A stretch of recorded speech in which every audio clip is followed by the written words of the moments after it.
GM is back. Chrysler is the fastest growing automaker in the world. And what's happened? What's Ryan's and Romney's response? Desperation. Desperation.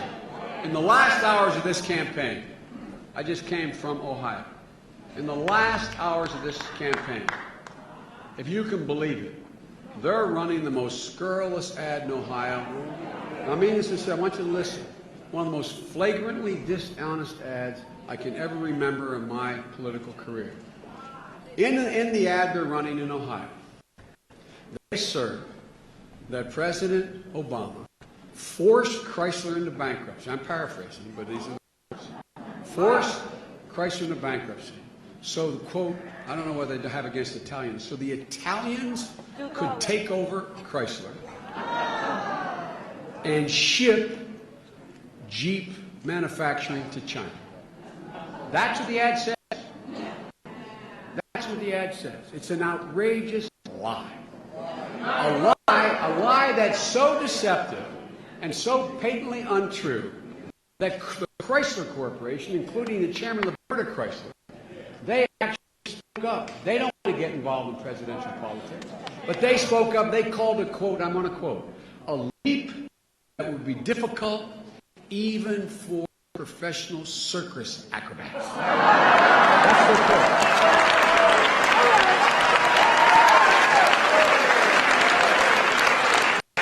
I wouldn't call these guys acrobats. I'd call them contortionists.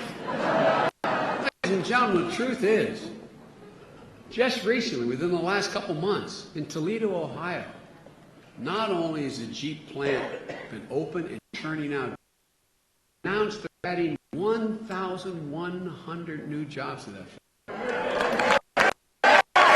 Ladies and gentlemen, GM's response to the false assertions these guys are coming up with in the last waning moments of this campaign, I love this quote. They said, quote, they must be in, quote, a parallel universe. That's a quote from GM. GM went on to say they called it campaign politics, a quote, campaign politics at its cynical worst. Have you ever heard American Corporation do that? All my time, I've never heard American Corporation in the waning hours of a campaign engage in that kind of description of what a presidential candidate's doing.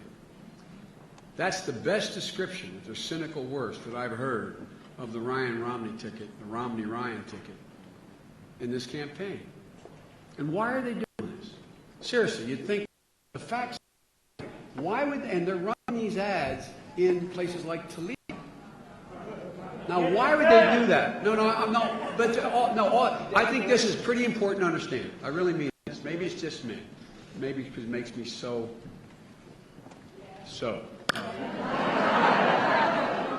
I'm being a good Biden today. Look, because they want to scare people like they did before. Why would they do this in the face of the overwhelming facts contradicting them? Well, I'll tell you why I think they're doing it. They're trying to scare the living devil out of a group of people who have been hurt so badly over the previous 4 years before we came to office. The last year before we were sworn in, they lost 400,000 auto jobs.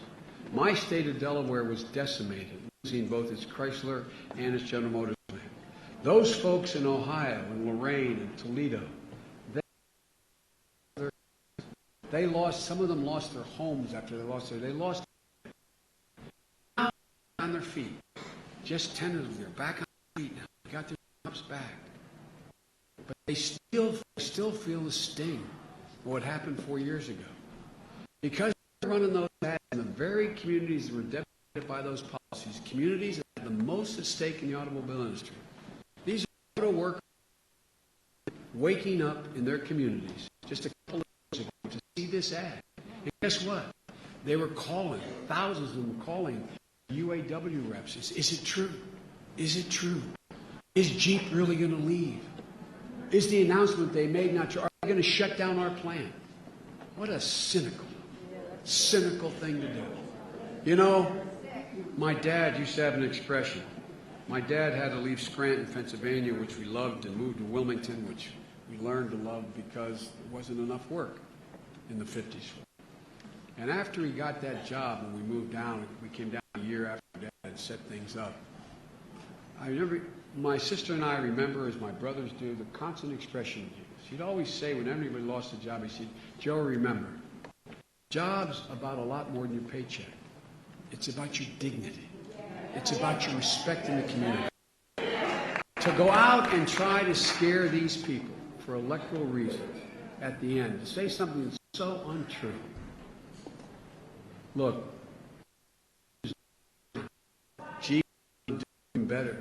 They're going to grow. Said GDP cutting jobs are jobs. The PolitiFact, the guys, the fact checkers, they don't look at it. They call the ad wholly inaccurate. The Cleveland Plain Dealer in an editorial said it's a masterpiece in misdirection.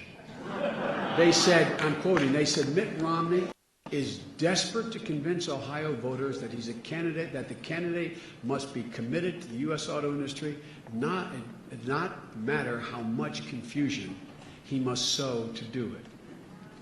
Folks, I've not seen anything like this in here. Folks, the president's job is not to sow confusion. It's to plant the seeds of confidence. You probably heard me say it before, and I'll say it again.